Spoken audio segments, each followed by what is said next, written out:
Thank you for your patience, but there's a few more people being served, but I think we're okay to get going. So, you know, I call this the horse race panel, so I'm going to force all of you to make predictions. No, that's not true. But I do think this audience is really like, well, who is going to win and all that. So we're going to be a little more assertive in that regard. I want to introduce our panel, though, first of all. And again, but before that, I need to thank our sponsors, of course. Okay, ARP Wisconsin is our lead sponsor. Thank you very much, ARP. Now also, Spectrum AT&T and the Wisconsin Counties Association. Thanks very much. Now for this panel, I'm going to go down the row. Charles Franklin of the Marquette University Law School poll, and formerly everybody knows. So, welcome Charles, and everybody. Note Charles's purple sweater. Okay, then we have Matt Hogan from Impact Research, and Matt is the lead pollster. And then we have Bob Ward of Fabrizio Ward, and he is, of course, the Ward in Fabrizio Ward, and he's the GOP pollster. And then visiting us from Washington, D.C. is Natalie Jackson. She's the Director of Research at PRRI, which stands for Public Religion Research Institute, a nonprofit and nonpartisan institute. So please welcome our panelists.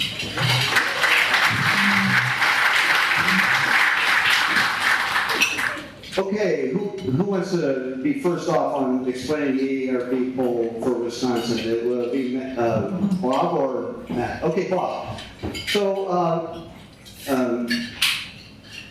Bob's firm and Matt's firm combined to do a bipartisan poll that was released this morning from AARP on the Wisconsin races. But before we get into the top line numbers, explain how you did the poll and who was sampled for the poll.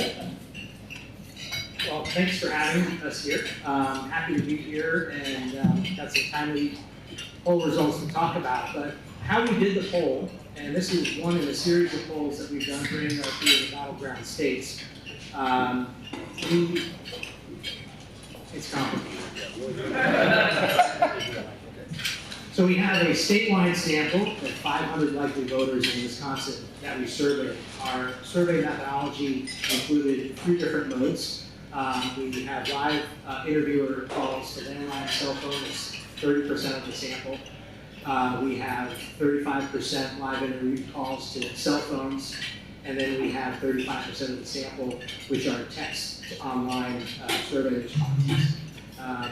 We were just talking about the inclusion of text to online. Our response rates on cell phones is, as you would imagine, lower than landline telephones, but fewer and fewer people today have landline telephones. We need to reach the broadest demographic cross-section of our survey universe as we can, and we find that employing these 3 methods gives us that range.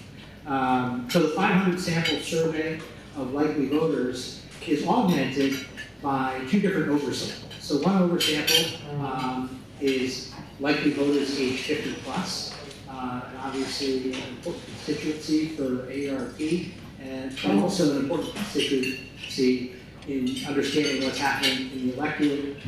The 50 plus electorate will make up a lion's share of the voters this fall, and so we have a robust enough sample size to get in and figure out what's going on, how they're thinking, what's motivating them to vote. And then the second oversample, and so that was a total sample size of 50 plus voters. When you include those that were in the 500 sample survey, the 550 oversample, we have 855 likely voters 50 plus. We also sampled an additional 349 African American likely voters 50 plus in Wisconsin. to give us a total sample size of 400 of that survey universe. And what we do is weight down those oversamples. So the African American oversample of 50 plus voters gets weighted into the overall sample of likely voters 50 plus, and then that all gets weighted down into the 500. So when we're talking about numbers from our 500 sample poll, embedded in that are actually 1,400 images, 1,399. So, and then in terms of you know, how do we ensure that this is, you know, representative? We have a number of demographic and behavioral attitudinal markers that we look for and try to control for. Certainly basic demographics, you know, region, gender, age, race, education level. We also take a look at, because Wisconsin's not a party registration state, we look at you know, the 2020 presidential vote and see, and we ask that question in our survey. All of those give us guidance as to how we balance the sample to make sure that it's representative as best it can be of what you know, the earlier conversation talked to. It's predict who votes. We do our best, and Matt and I work together on coming up with those decisions. Okay, so Matt, let me ask you this. So what other states are you doing this in, and are you using the same methodology? Yes, we're doing the same methodology in other states. We're doing basically all the presidential or Senate battleground states. Pennsylvania, Michigan, Nevada, Arizona, we're going to poll in Alaska, we're going to poll of just targeted congressional districts. So ARP is really, you know, and Florida, Georgia, so Maine, yeah.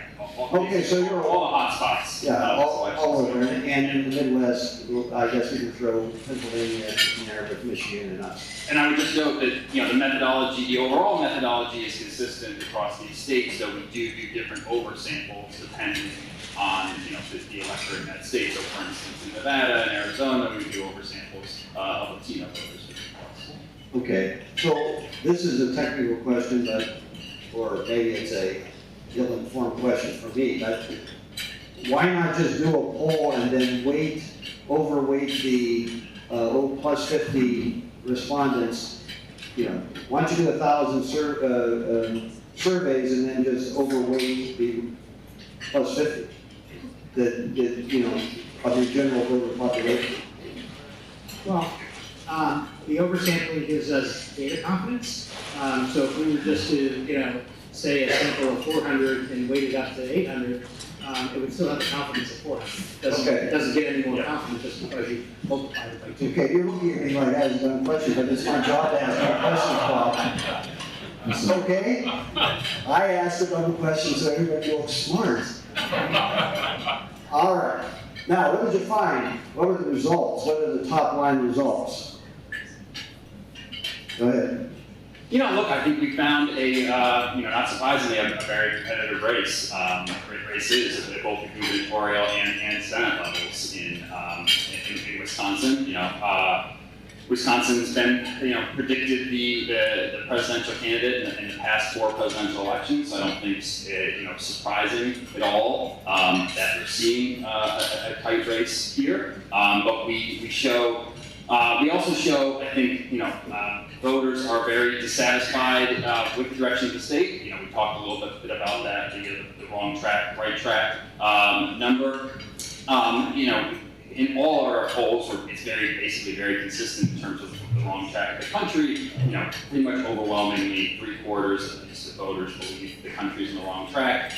We see in Wisconsin, you know, voters are equally pessimistic about the direction of the state. 75% of voters also believe the state's in the wrong track, and that certainly creates some headwinds for Governor Evers. So we have him trailing, you know, the Republican Michaels by a 3-point margin, and we have the Senate race. You know, Senator Ron Johnson leading Democrat Mandela Barnes by a 5-point margin, 51% to 46%. You know, we have seen, you know, in all the polls we see, you know, news to anyone here, just hyper-partisan people going to their corners, but that's especially true in Wisconsin. Both candidates for both parties and for both races are getting about 96 or 97% of their respective party bases, which even in this hyper-polarized environment is a really high level of partisan consolidation. So where we see where the difference is the Republicans are both in both races are leading among independents. Michael's by 7 points for independents in the gubernatorial race, and Johnson by 10 for independents. Did you find similar things, trends in Michigan and Pennsylvania? So what we found in Michigan was not a Senate race, but the governor's race. We have Governor Whitmer has by 5 points in that race, and in Pennsylvania we had both races where the Democrat was ahead. No incumbents in either of those races. We've seen different results from state to state. There's been some constants, and some of those constants I think Matt referred to certainly at the federal level. The issue mix, changes from state to state. For example, in Michigan, abortion is a much bigger issue, what's your most important issue than we've seen in other states. I think for obvious reasons it's on the ballot. But the economy is tops everything right now, and that principally includes inflation. We've seen also, since we've been doing this since the late spring, changes that we've seen over the course of the cycle. Gas prices were dominant, earlier this summer and late spring, and now those are, third or fourth concerns. We see concerns over healthcare and food costs rising. So inflation is still a really big issue, and what does that mean to people has shifted. Okay, so do you want to add something, Matt? I would just add just a couple other things that I think that we've seen. Trends that we've seen, I think, are especially true in Wisconsin. One, we've seen a growing education gap in the country, with non-college voters moving to Republicans and college-educated voters moving to Democrats since 2016. So we see that big education gap in all of our polling, but it's really pronounced in Wisconsin. We show a 46-point education gap with the Republicans winning by about 23 points in each of the races, and Democrat winning college-educated voters by about 23 points. So it's really striking the education gap in Wisconsin. And one other thing I would note that I think is important, and another trend we've seen in recent years is a continuation, is Bob referenced the oversample we did of Black voters 50 plus. Both the Democrats are leading among Black voters 50 plus by about a 60-point margin in both the gubernatorial and Senate races in Wisconsin. However, while that might seem like good news to the Democrats typically win the Black vote in Wisconsin by about 90 points, and we're seeing a trend nationwide in terms of Black voters and voters of color overall moving towards Republicans. We saw it in 2020, and we're continuing to see it since then, and we're seeing it in Wisconsin too. All right, let's continue along with the demographic issue part of this. And I want to bring in Natalie Jackson from DC, PRRI. Welcome, Natalie. There you go, the audio works. Oh my gosh. All right, so just from your standpoint, and you're polling the PRRI does, how would you encapsulate the national mood and how that might project itself in Wisconsin and Michigan and Pennsylvania?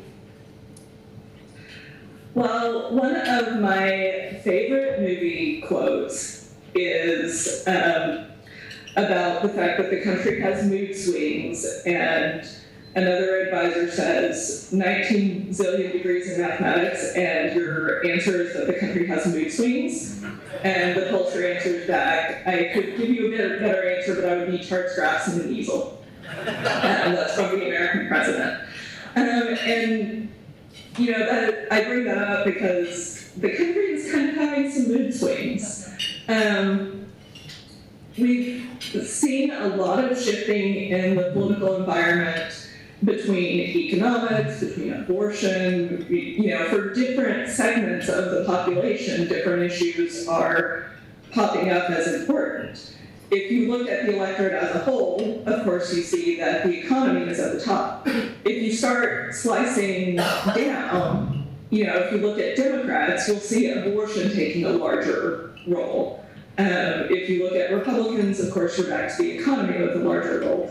So there's a lot of kind of uncertainty and swinginess in the atmosphere right now that I think might be a little bit unusual. Everyone kind of hesitates to say, but this time is different because, often when we say this time is different, it ends up being just like the last time. But as far as issues movement, PRRI is mostly an issues pollster. We do not do horse race polling, and we're mostly national.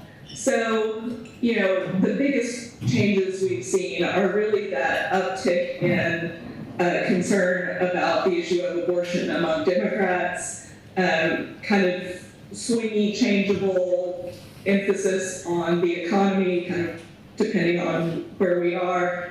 And of course, the way these things play out nationally is a reflection of how they're playing out in individual states, just in different proportions. So, Wisconsin, Pennsylvania, Michigan, very key areas that I've highlighted in some of the writing. I also write a column for the National Journal. I highlighted all three areas as obviously very key areas to watch with respect to abortion legislation, threats of what will happen if certain people are elected, where abortion is on the ballot in Michigan directly. And so I think we're just seeing a very complex, layered environment, perhaps more than most midterm years. Right. I think it's unusual for a midterm, certainly. And it would seem, I think I read one pollster operative say it's like there's two different campaigns going on throughout the country. There's, the Republican candidates are, talking all these things about that are just appealing to their tribe, right? And then the Democrats are doing the same thing. And it's, I think that could be maybe cause for some of the confusion, and maybe Trump's inserting himself or being dominant in many ways in the campaign is also having some effect. Would you agree with that? Natalie? Yes, I think Trump's presence is kind of like my presence in this room. I've seen a couple of pictures I'm kind of hovering over. So I think Trump is kind of hovering over on the Republican side.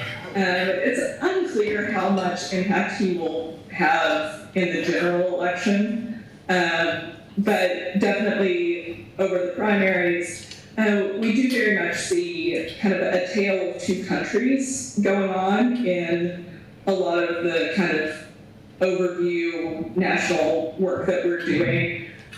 One side is bigger than the other, though. I mean, you do hear that we're very divided, we're very polarized, and that's true. You can look across issues, and we are quite polarized. There is a significant divide in the country, but there's not equal sizes. The Republican, the GOP side is smaller at the national level than the Democrat, more kind of diverse, open,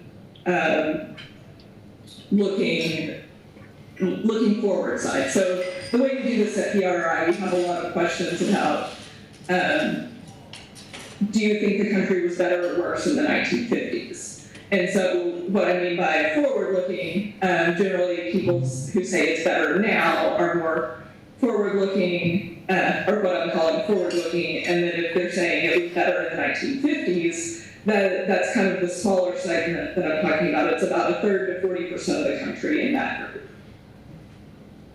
Okay, so let's go on to talk more about this abortion issue. Charles, Marquette Law School has done a lot of national polling on the how people view the U.S. Supreme Court, and then you have your state surveys too. And I guess it's like, how powerful is that issue going to be? You can just lean into that, Mike. I don't want to lean into the mic. I want the mic to come to me. I got it. All right. It will come. All right. So how big is this issue? Is it, if you talk to Democratic operatives, it's the issue, right? But how big really is the abortion issue going to play in the midterms? And I think that's where what Natalie was saying, what you alluded to, I think I'll credit Bill McIntyre, at least the Republican pollster, for pointing out the sharp issue differences in what the priorities of each party are. And we see that absolutely here in Wisconsin and in our national data. So if you're talking about Democrats, abortion is either the top or the second to the top issue, both in our national polling and in our Wisconsin polling. And it sure looks like that is the issue that did the most to close the enthusiasm gap, where in the spring and winter we saw a small Republican advantage in enthusiasm here in Wisconsin. It was bigger nationally at the time. It was noticeable but not large here. In June, before the abortion decision came down, Republicans had opened up a larger gap on that issue here in Wisconsin. But post the abortion decision, that tightened in August, and Democrats are equal, or in certainty of turnout, 1 point ahead of Republicans in our September poll. All the caveats about likely voters need to be inserted here. But I think that motion among Democratic voters is very much abortion related. Republicans, who of course have been very involved with pro-life issues for decades, rate abortion in the bottom half of the 10 issues we asked about. And so it's not, at least as far as I can tell from this, a central motivating issue there. Independents are kind of a mix. They put abortion in the third or fourth place for us, with inflation number 1, crime in the top 2 or 3, but abortion also up in that top tier. So I do think it's really important when we talk about these issues to realize that they're important and motivating to different subsets, at least of the partisan landscape, to some extent different across different demographic groups as well. All right, to ask Kathy's question earlier, is the issue powerful enough to pry female Republican voters in the suburbs away from their parties? Well, I think it's the $64,000 question. If you are a Republican who likes the Republican candidate on all of the other issues, and on this one, they are supporting the 1849 law here, the very restrictive law, is that enough to peel off 2%, 4%, 8%? I don't know at this stage. What we see is that there are a lot of Republican voters, by a lot I mean 30%, 35%, who object to Roe being overturned. If those folks actually voted that way, that would be a huge effect. But I'm dubious that it's enough to overcome this. So I look at it more on the mobilization side. Very motivating for Democrats who might not turn out at a midterm, a usual kind of problem Democrats have. And I think this does a lot to boost that turnout. Okay, so let's talk about turnout. Who agrees, panelists, and when you raise your hand, Natalie, that's going to be like, it's going to be dominant. But anyway, who among you thinks there's going to be super high turnout for a midterm this year?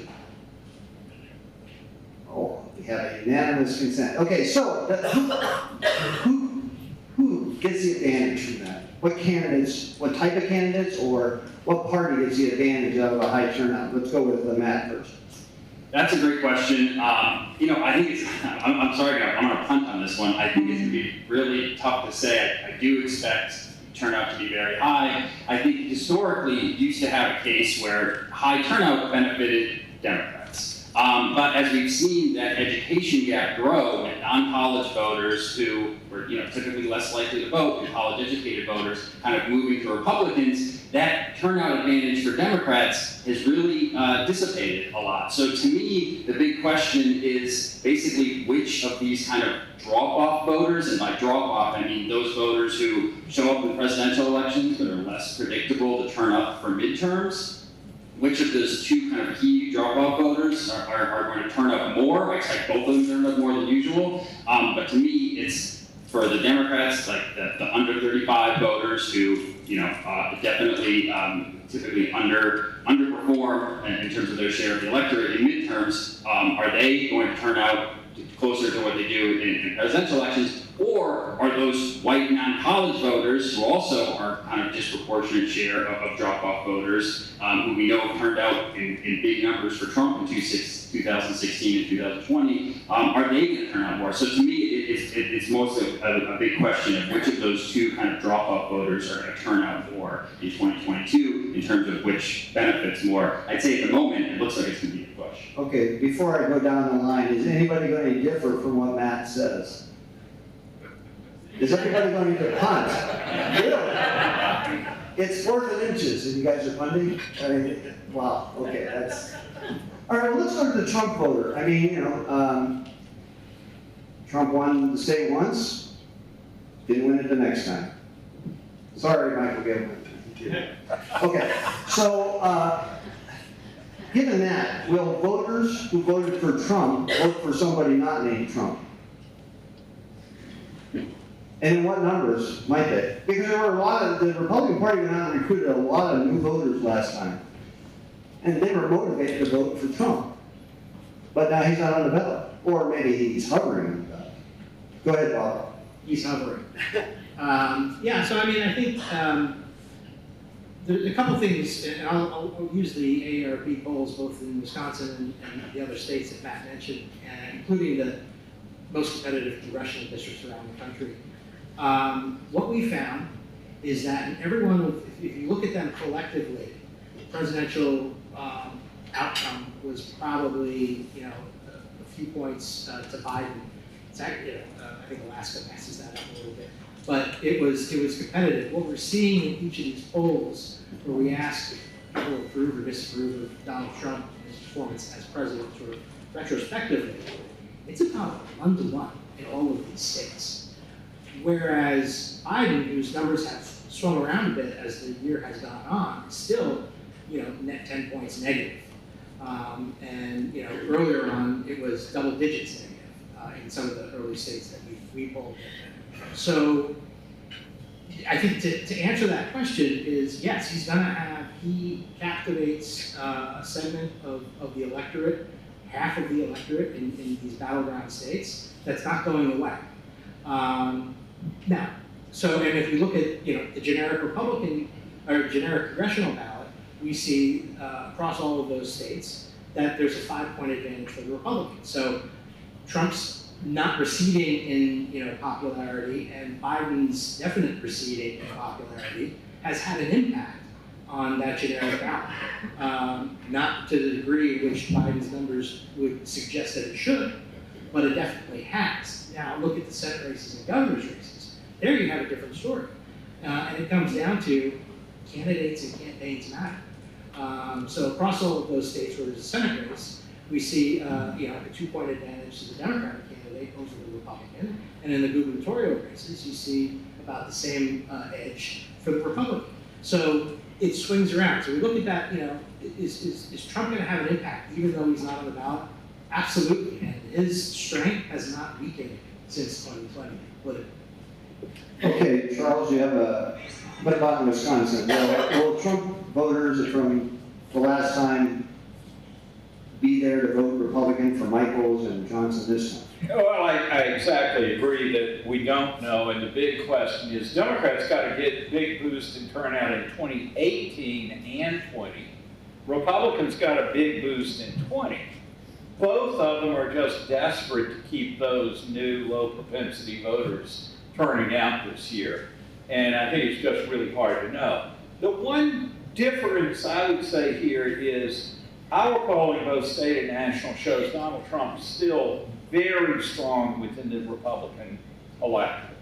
And that doesn't look like it's changed very much. And overall, we haven't seen much change in his favorability ratings since he left office. So we're agreed on the lack of trend. On the other hand, our polling here in the state and nationally shows his favorables in the mid to upper 30% range. His unfavorables in the high 40s, low 50s. And so I know your job approval, your retrospective job approval is dead even or close to even, if I remember right. But we're seeing that favorability really different. So one of the things I've emphasized for a few months here in talking about this is we have this interesting question where Trump remains very powerful in the Republican Party, and you saw that in the primary here, you saw it in the endorsement in the governor's race, and you see it with 70-something% of Republicans being favorable to him, something between 60 and 65% of Republicans in our sample saying they'd like him to run again. But then you shift to the electorate as a whole, and we're seeing him way underwater with independents and virtually unanimously among Democrats. So where are these independents? What's the difference between approving of his past performance, current favorability? I think it's potentially more of a drag on a general election audience, if you will. And I'm waiting to see whether he comes back to campaign here post-primary, when he did come here pre-primary, and whether Michaels and Johnson would welcome him with open arms in a general election context. Okay, so Natalie Jackson, PRRI, you don't do horse race polling, but can you weigh in on this Trump question? Sure. So, just reiterating some of what's already been said, Trump remains really popular among Republicans. We still see about 2/3 of Republicans supporting the idea that the election was stolen from Trump. We also haven't seen much decline in Trump favorability in our numbers. He's a force. Now, whether his non-presence on the ballot this time matters, is an open question. We did see, for example, some of our polling issues with underestimating Trump were less pronounced in 2018 than they were in 2016 and 2020. And one of the hypotheses is, Trump was not on the ballot. So it kind of remains to be seen, but absolutely, the Republican Party's biggest problem right now is that they need both the Trump and the anti-Trump factions in order to win these close elections. So somehow they've got to pull both groups out to vote in order to win these close contested races. Okay, staying with you, Natalie, is it going to be a GOP wave year, a puddle year, as somebody quoted somebody as saying? I'm sorry, I'm not getting, Bronstein termed that. Or is it going to be a no wave year? Natalie? Me? Okay. So I am one of those annoying people who kind of refuses to say. I think it's impossible to know because we have so many indicators going in different directions right now, and it's hard to know what of the summer Democrat bump will hold through the fall, whether there will be a Republican bump on the way, and then how exactly those numbers translate into House seats, for example. You know, we're talking implicitly about generic ballot when we're thinking about the House race. Well, there just aren't that many competitive House races, so a Republican wave could only be so big to begin with. And, you know, there's still a lot of time between now and Election Day. So I think it's really difficult to say anything other than it's going to be close, and, you know, the Senate's going to be trickier for Republicans than the House. Okay, man, it's just us talking here. Nobody's listening. I already used my hunt card. Yeah, I know. I gotta come up with it here. No, I mean, you must be relieved as a campaign pollster to be talking to your Democratic clients now versus, you know, 6 months ago, right? Oh, absolutely, absolutely. And I'll take a shot at answering this question. You know, I think it'll be more. I think it'll be more of a puddle. Obviously, I hope Democrats hold both houses. I do like our odds of holding the Senate. But yeah, I mean, we've definitely seen a sea change in terms of polling from where we started out at the beginning of the year for Democrats, where, you know, we talked about Republicans had big double-digit advantages, enthusiasm, and also much bigger leads on the generic ballot. And I think there's a few reasons that we've seen a tightening on both measures. As we talked about, I think the biggest one is abortion. I think it's certainly closed the enthusiasm gap. I also think that's the major factor why we've seen the close in the generic ballot. While maybe it has not won over Republican women, we see in all these polls, partisan bases again are very consolidated. I think it's had a big factor in winning over independents, both men and women, moving them to the Democrats. And I think we've seen that shift in the generic ballot since Roe was overturned. I think the other big factor since then is, you know, been a decline in gas prices. I think that's helped a little bit. And the other thing I think is a big factor for the improving environment for Democrats is we got stuff done. You know, in the summer, it was looking pretty bleak. You know, we didn't have, when you know, the reconciliation plan looked kind of dead in the water, it looked like there wasn't going to be a lot happening. But now we can point to real successes, you know, negotiating, you know, lower prescription drug prices, bringing U.S. manufacturing back to the U.S. to strengthen supply chains, even a gun legislation bill, which like no one thought was going to happen. So I think the fact that we can point to these real successes has also been a big boost in why we've seen higher numbers in Dem enthusiasm and improvement in the generic ballot as well. Okay, Bob, what are you telling your Republican clients?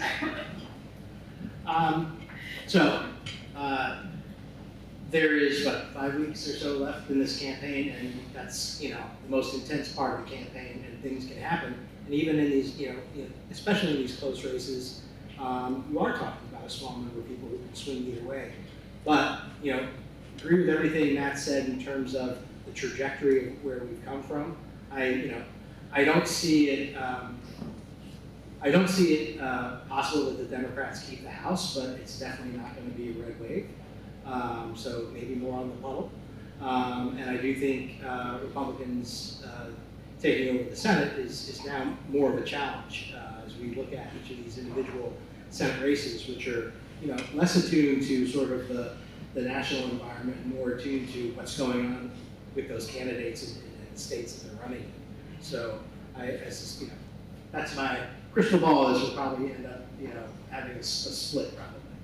Right, in my view, you know, we have the 3rd congressional district here, which has been leaning Republican, and now it's an open seat. You know, if that one goes Democratic, then it's definitely not a GOP wave. Okay, go ahead, Charles. Yeah, I agree with that on the 3rd.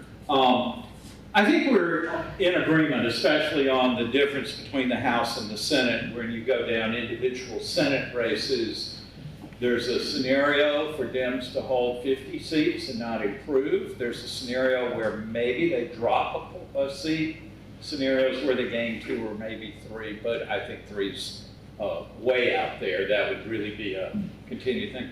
I do want to say, hey, I think there's been some irrational exuberance on the Democratic side. That things looked so bleak in the spring when there were some patches of light over the summer. That people got really exuberant out over their skis, I think, about holding the House. The House president's party has gained seats 3 times since the Civil War in midterm elections. So you're betting long odds that this time it's not just a little different, but a lot different. The average loss is 26 seats since World War II. So that would be a solid 20-seat or so Republican majority if it were just an average year. For a president at 42% approval, where Biden roughly is right now, that would be a 35 to 40 seat loss. But when past presidents have been in that range, it's been as terrible for the president's party as 60-something seats lost, and a more tolerable 15 or so. So presidential approval would say really quite a bit, worse than average year, but with a lot of uncertainty about how bad. But even the best midterm performance at 42% would still be enough to tip the House. So rather than a prediction, think about it as expectations. If you wake up the day after the election and you see that Republicans have gained 10 seats in the House, should your reaction be, wow, great night for Republicans? Should it be, wow, the Dems didn't do nearly as bad? Or should you say, well, that sort of makes sense? So I think all of those are not to try to predict, but to try to set an understanding of what history has looked like and maybe be a little bit poo-pooing the idea that everything's different. Okay. History matters, according to Charles. All right. So let's have questions from the audience, and then we're going to bring in Emily and Jennifer also. So if you have a question for a specific pollster, name the pollster. If you want to throw it up there and see who grabs the question, we'll do that too. So let's try for some people who, you already got your question. Okay, go ahead, Mark. So Jeff, when you write about this panel, I hope you consider the Ray Guy panel, because they punted very well. You're dating yourself now, Ray Guy. I was going to say, Oh, man. Ray Guy. You didn't play for the Tigers. Okay. No, I was a Ray. So, thank you everybody for being here. Earlier today, we heard about how younger voters are self-selecting themselves into the independent group when their views might actually be historically Democratic or Republican. I'm wondering if you're seeing that in general, and more specifically on the Republican side, especially among those that have kind of embraced the schism of the Donald Trump effect. Are there more Republicans in the past that would have called themselves that, calling themselves independent now, or can you not tell? Natalie, can you weigh in on that, or the youth I didn't vote? hear the question. Oh, the question is the youth vote. That Jen or Emily mentioned before about the youth, younger voters or younger possible voters may be putting themselves in the independent category, even though they're really Dems or even though they're really Republicans. Are you seeing some of that, and how does that play into your interpretation of your poll results? So we're not necessarily seeing an unusually high level of young people saying they're independents. We are seeing young people more energized and interested. Whether that translates to actually voting, we'll see, in a few weeks. But there is obviously a different dynamic given the Roe overturn potential to energize particularly young women.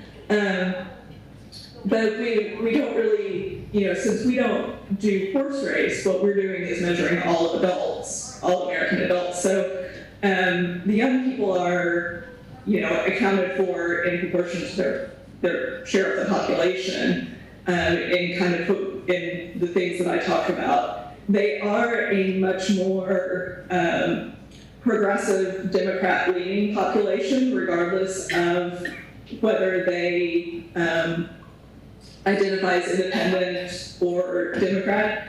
Young Republicans are an interesting group because on some issues they're more progressive than their elders. For example, LGBTQ rights issues, they're more in favor of same-sex marriage than older Republicans. However, on an issue like abortion, young Republicans are on the same page across age groups. So there's really some interesting dynamics happening with younger voters, not in a way that's really shifting the overall picture as far as issue preferences go. Now, some of these other folks that work directly on election results might have a little bit of a different answer to that. Okay, so Charles, what are you finding on the youth vote? I think the thing that I would stress is that young people, meaning under 30, turn out at half the rate of 60-somethings. So in a really good year for young people's turning out, maybe they turn out not at half the rate, but maybe at 60% of the rate or 70% of the rate. But there's always a huge gradient between turnout and age. And as I used to tell my undergrads, that's why my Social Security is secure, because you guys aren't voting. I realize that might have been a statement against interest, but what? You're just going to walk in front of me? Well, because So I want to say that I think it's conceivable that young people's turnout is boosted, but it's still a challenge, and it's more of a challenge in midterms than it is in presidentials. And so, yeah, we can talk about young people and turnout and all of that, and the issues that motivate them. Those are all big and important issues. But don't think that that shift is going to be a huge segment of the total electorate when turnout is as low as it is always with that group. Charles, I'm sorry, but I thought you were done. I'm never done, Jeff. You should surely know that by now. So Jennifer is the one who mentioned this, so wait a minute. Sure. So the data that I was talking about were from Pew Research Center's political typology, which is analyzing voters based on their ideological views on a range of different issues and sort of in those categories, and finding that independents were a bit, or younger people were more apt, and those sort of progressive and conservative younger groups were more likely to say that they were not partisans. Whether that means young people who do ultimately turn out to vote, I mean, the same way is a little bit different, because that is an analysis of all adults. And I do think, it's sort of preliminary, early, somewhat sketchy data, but I mean, you're seeing more young Democrats registering the way of the Dobbs decision, and that could be an indicator that younger turnout might bump up, but also people who are new registrants to vote tend to be younger anyway, so it's sort of measuring the baseline against that and seeing where that turns out as registration drives really pick up through these next few weeks heading to election day. So those are kind of the things to watch. Okay, question in the back. Van. Shout it out. Yes, Jeff wanted me to make sure that everyone knew who I was. My name is Van Mobley. I'm the village president of Peaksville and a professor at Concordia University, Wisconsin. I also have a long history of political engagement, and I was one of the first people in the country, for example, who endorsed Trump even before Iowa. And also I endorsed Michael's before he won, when everyone still thought it was going to be a toss-up between Michael's and Fleetfish. So you're a kingmaker, is what you're saying. That's why you wanted me to ask the question. It seems to me that you've done, that the family's done a wonderful job of setting up the outline of of issues. And I think issues determine elections more so than candidates. I've always been that way, as the mayor knows very well. And on this, we had two issues of the economy and inflation and crime that the Republicans are yelling and screaming on, and then the abortion issue on the other side.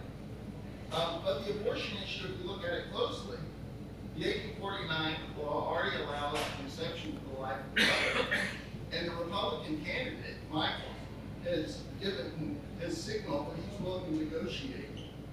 So I think that that is a defeating issue for the Democrats, and the economy is once again strengthening for the Republicans. So if you look at it sort of from, you said you weren't going to look at trends, and I understand that, but if you slide to the top, then this looks like a landslide here. And Mr. Trump is a very smart man, and he will come at a time and place of his choosing. Well, do you have a question, Ed? I heard a prediction of a landslide, so I think we'll put that on the record. Why would you not conceptualize this as a landslide? All right. Okay, well, they already explained that. Okay. Do you have a specific question, or are you just? If you were giving advice to Mr. Trump, would you tell him to come into the state? And if so, when? Okay, go ahead, Charles. Would you tell Trump to come into the state? He will come at the time and place of his choosing. I agree on that. Yeah, the serious answer is national politicians usually come in late in the campaign to try to boost turnout in their core votes, right? So I would think if we see him come in, I would be looking for something in the northern part of the state for an event for him, and I would look for Biden or somebody to come into Milwaukee. But I think that's just sort of the track record of when you try late in the campaign to boost your core turnout rather than persuasion. And so I'd not look for persuasion early from either side. Bob, do you represent any Trump endorsed candidates? I do not. Okay. My partner does.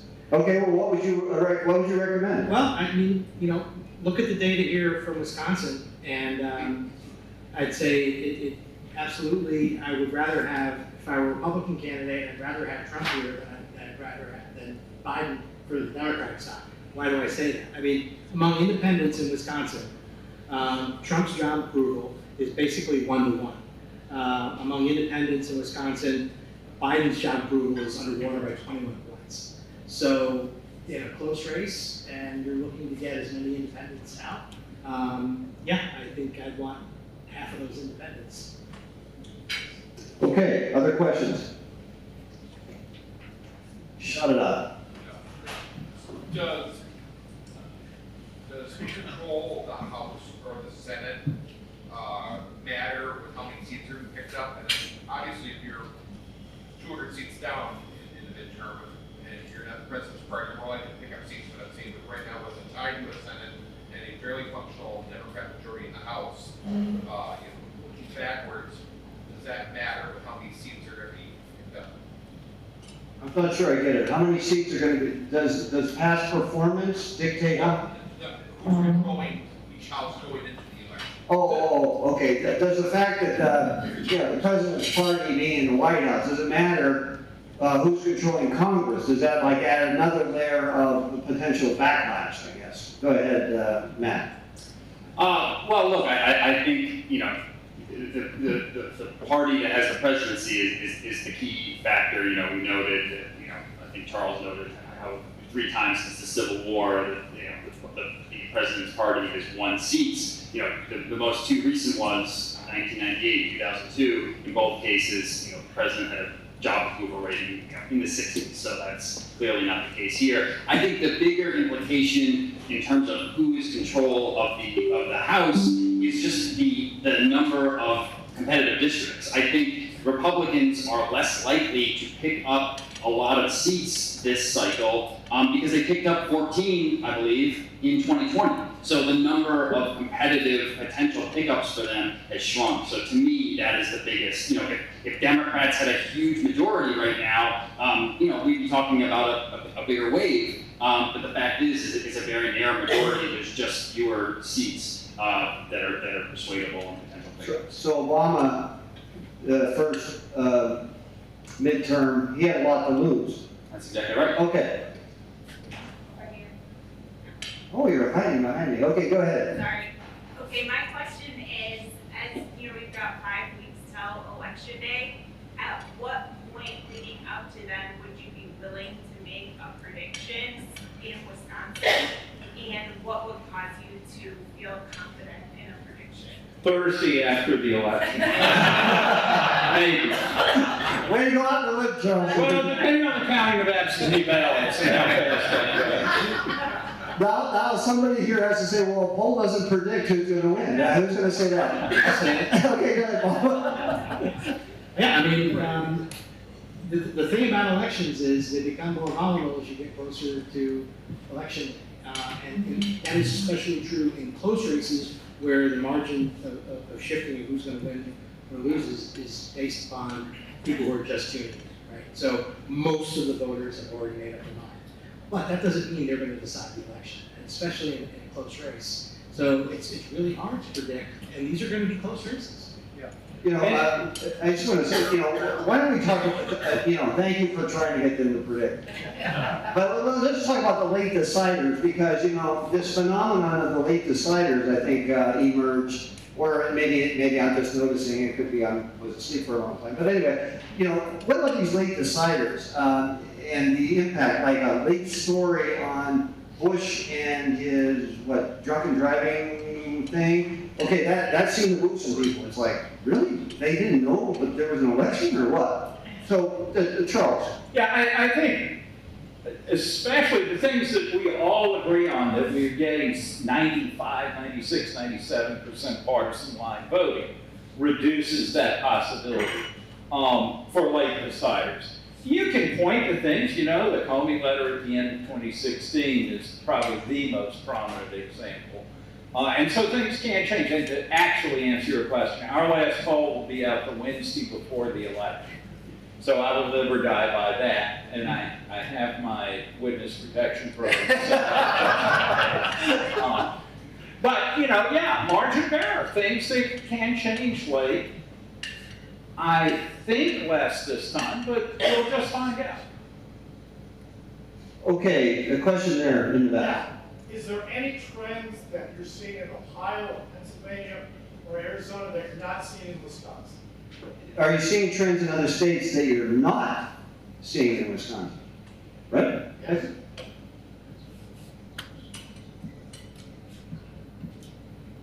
I don't think so.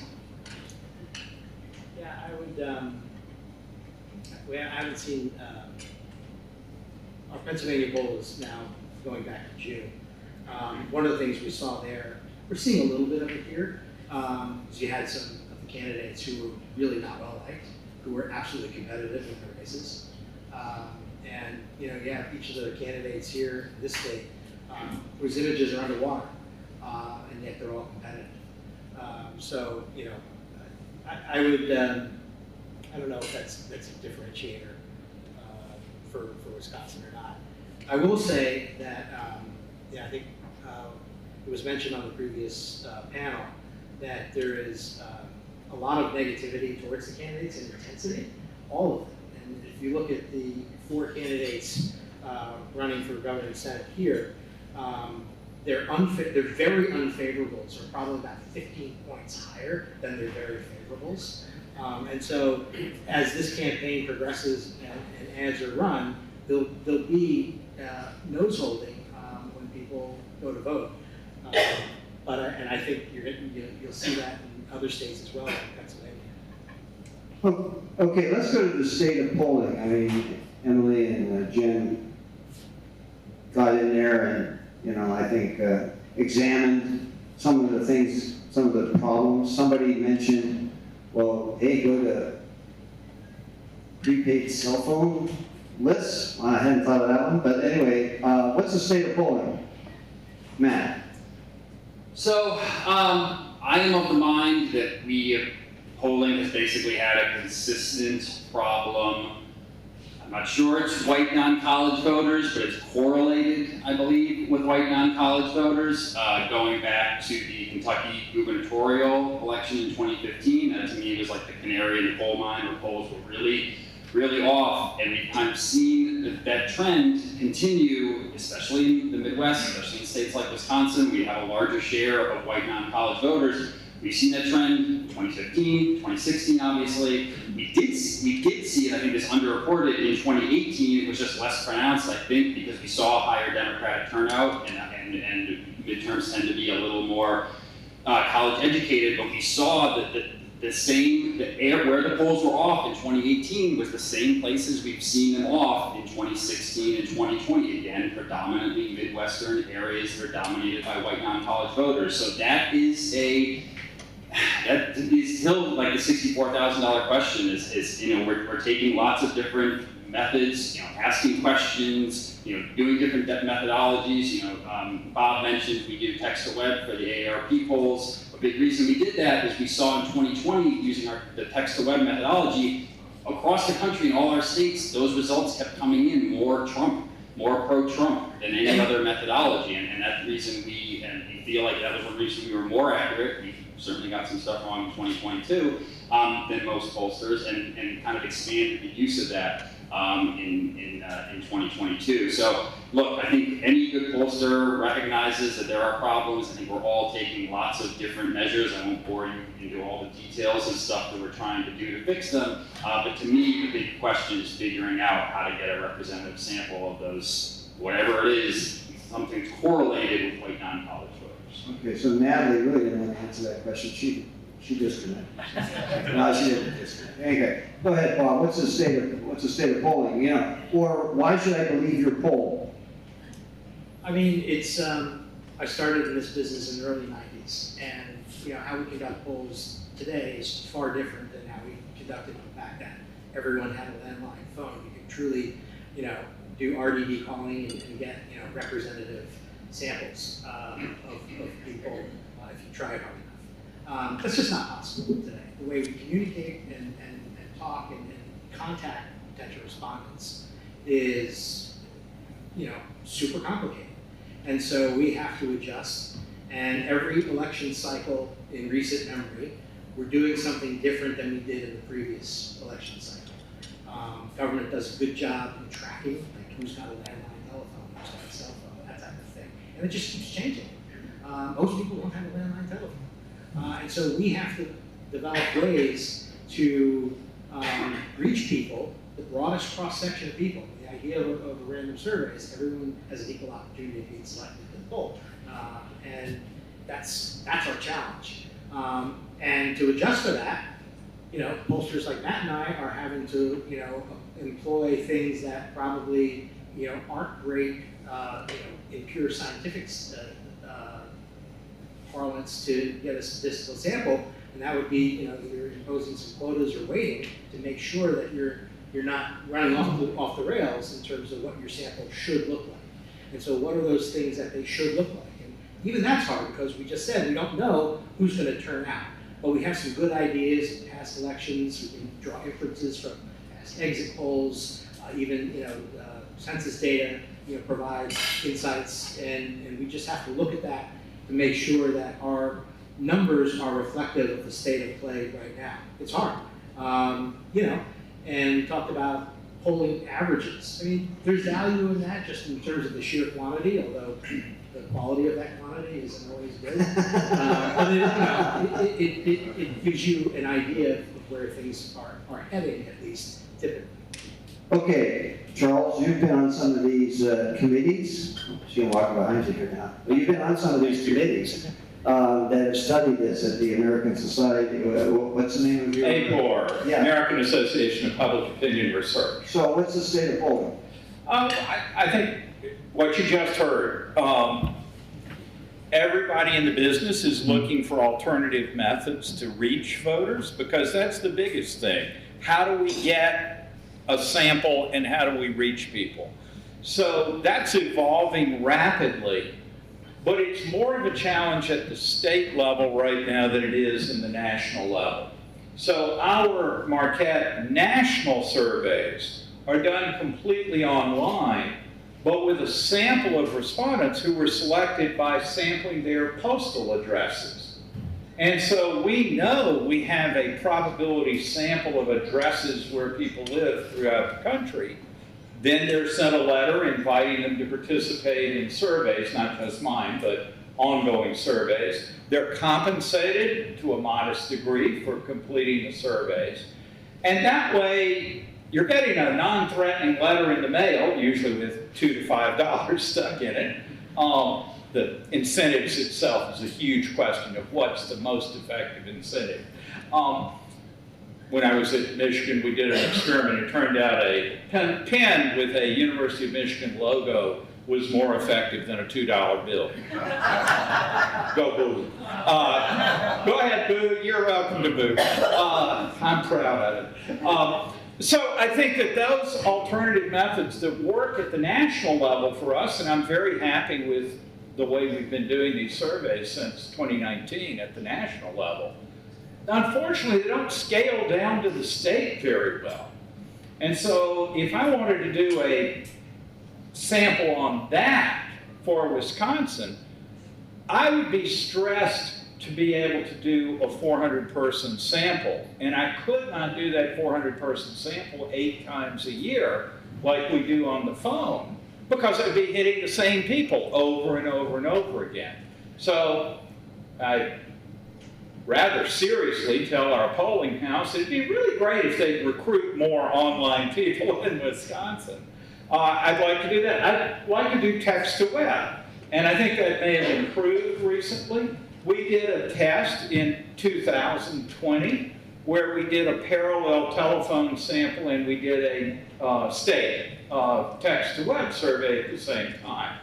And at that point, I wasn't impressed that text to web was really going to work. But we had a conversation before we started about the advantages of who you're reaching with text to web. And I think that may well be in my future at some point.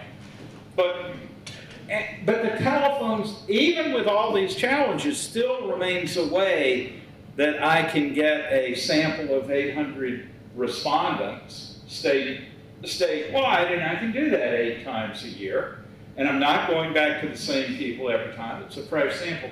Lastly, for all of the problems we're talking about, these guys did a poll with different methodology, different questions, text to web, and our results aren't that different. And on a lot of things, they're very, very similar.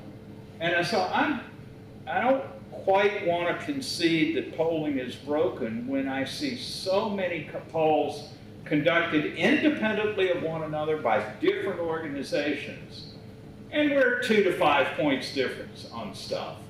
Now, if you're thinking about vote, 5-point difference is, ooh, big difference. But my God, that we can be that close even in these challenging times. So, polling still works. All right, so we're going to draw the loop here by asking Emily and Jen to reflect on the future of polling. Like, 10 years from now at the List Politics Midwest Polling Summit, what are we going to be talking about? So, I think that I would echo some of what Charles said in terms of that lots of very smart people in the polling industry are trying out lots and lots and lots of new and different methods. And I think that's really important. I don't know which one is going to be the right one, or if there's a single one that's going to be the right one. I also, I do have some concerns about the future of polling, because I still think that for all of these smart brains who have been trying to work on the issues with political polling over the past several years, even our understanding of what the problem is still somewhat in the range of educated guesswork. It's hard for us to understand precisely what the problem is when part of the problem we think is that there are people who aren't talking to us at all. That's a very difficult problem for us to solve. But I do think that there are lots of really, really smart brains who are working on that problem and have lots of ideas for how to improve it. I also think it's really important to bear in mind some of what Jen mentioned in her introductory remarks, which is that all of these issues facing political polling don't always spill over into all of the other types of things that polls can measure. The specific study that Jen mentioned by the Pew Research Center that looked at their polling's specifically ability to match benchmarks that we know about from other high-quality surveys on all, and we're talking about very high response rate surveys as opposed to political surveys, which often have very small response rates now these days. They did a pretty good job on most of them that weren't related to politics. Really, a very, very good job. You can go look at that study after this, and I highly recommend that. It was encouraging to me. They've done other work looking at, okay, what happens if they weight the results of all of their issue polling to the results of the 2020 election. That's encouraging too, because it actually only moves the issue polling by a couple of points. So I really do feel positive about the future of polling in terms of its ability to inform us on all of those dynamics facing the country, related to politics and not. We really focused on politics here in a broad sense. Some of it horse race specific, some of it political dynamics specific, but when we're talking about polling, we're also talking about attitudes related to things that aren't political. We're talking about personal experiences that people have. And I don't think that I foresee a world in which polling isn't going to be important to informing our understanding of all of those issues. So that's sort of a mixed answer in total, that I still have concerns about the future of polling, but I think that it's going to be really important to us moving forward, but I think that's ultimately where I land. Yeah, on that topic. I agree with a lot of what Emily just said, and the way that I see it, there are two problems that the polling industry faces that we're going to have to confront over the coming years. And the first one is what the panelists and Emily have been talking about in figuring out our methodology. The core problem here, yes, we're missing a certain type of Republican voter in 2020, but in 2012 we're missing a certain type of Democratic voter. And a lot of that stems from the problem that we have lost our way to meet people where they are. When the world had landline phones, as Bob was talking about, people answered their phones and we called them, and that no longer is the case. And so polling needs to find the way to meet people where they are, and that may involve doing mixed mode research of the type that I'm talking about, where you're texting, where you're emailing, where you're calling, where you're sending letters, and trying to get people in whatever ways possible. But finding the solution that gets the respondents' attention we would otherwise have been able to reach is the core problem that survey research needs to solve. And as Emily mentioned, there are tons of really, really smart people working on that every single day. The second problem is that polling, the word all by itself, refers to so many different things with so many different levels of quality. And doing the kind of research that solves that problem is extremely expensive. And those of us who do it and spend the money to do it the right way get lumped into an average with people who are doing the really cheap methods that don't take into account any of those other things. And most consumers, most news readers, have no idea that there is any difference between those two things. So there's a terminology problem that we need to solve to sort of find a way to indicate to people, this is what high quality looks like, and this is not.